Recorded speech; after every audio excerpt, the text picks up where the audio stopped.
Республикасының әуе көлігі ең жылдан бірақ ең қымбат. Оның негізгі мамандануы жолаушыларды алыс қашықтыққа тасымалдау. Ұшақтар сонымен қатар шұғыл және қымбат жүктерді, пошта, тез бұзылатын өнімдер, гүлдер жеткізеді. Қазақстанда әуе тасымалын 20-дан астам авиакомпания жүзеге асырады. Сонымен қатар Қазақстанда 21 әуежай әуе көлігі қызметін ұсынады. Алматы, Нұрсұлтан Назарбаев, Ақтөбе, Шымкент, Ақтау, Түркістан халықаралық әуежайлары. Қазақстанның астаналық әуежайы еліміздің алғашқы президенті Нұрсұлтан Назарбаев есімімен аталған. Аэропорты күніне орта есеппен 5 рейсті қамтамасыз ететін Қазақстанның ең ірі әуежайы. Қазақстанда өкінішке орай жеке ұшақ өндірісі дамымаған және жоқ. Инвесторлар жайлы айтатын болса, Қазақстанның әуе тасымалы саласындағы маңызды артықшылықтардың бірі географиялық орналасуы болып табылады. Бұл оған Еуропа мен Қытай арасындағы маңызды байланыс қызметін атқаруға мүмкіндік береді, яғни транзиттік байланыс орталығы. Франкфурт, Амстердам, Сингапур сияқты әуе тораптары осыған байланысты табысты инвестициялық саясаттың мысалдары болып табылады. Қазақстандық авиакомпаниялар өткен жылдың қорытындысы бойынша 343 миллиард теңгені, оның ішінде жүк тасымалдаудан 7,3 миллиард теңгені және адамдардың орын ауыстыруынан 336 миллиард теңгені қамтамасыз етеді.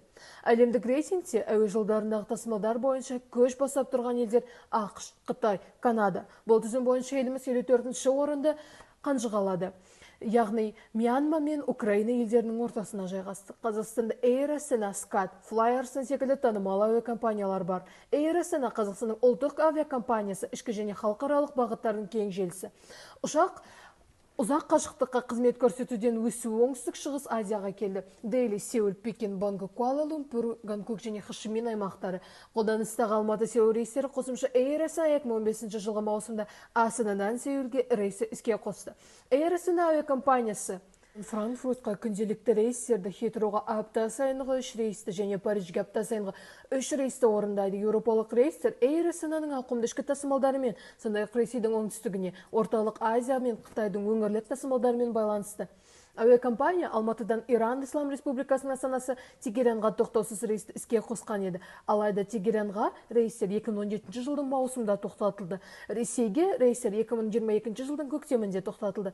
Air Astana әуекомпаниясы 42 бағытты, 27 халықаралық және 15 ішкі бағыттарды қамтиды. Авиакомпания орталық Азия мен Кавказдың көптеген ірі қалаларына қызмет көрсетеді.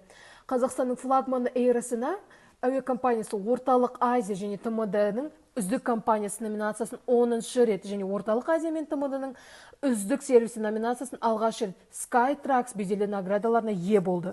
Сонымен қатар Flyarsan, Қазақстанның бюджеттік авиакомпаниясы, Air Astana ұлттық тасымалдаушысының еншілес кәсіпорны.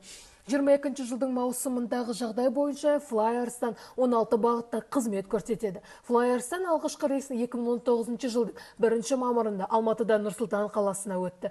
2019 жылдың 13 желтоқсанында авиакомпания өзінің алғашқы халықаралық рейсін Нұрсұлтаннан Мәскеуге бұрын Air Astana авиакомпаниясы пайдаланған Airbus A320-200 ұшағымен іске қосты. 2022 жылдың қарашасында Flyarsan авиакомпаниясы Skytrax бойынша 4 жұлдызды деп танылды. Flyarsan 4 жұлдызды деп бағаланған 5 LCC-ның бірі. Секілді авиакомпаниялардың санын артырып, қазақ елінің әуе транспортының дамуы қолға алынбақ.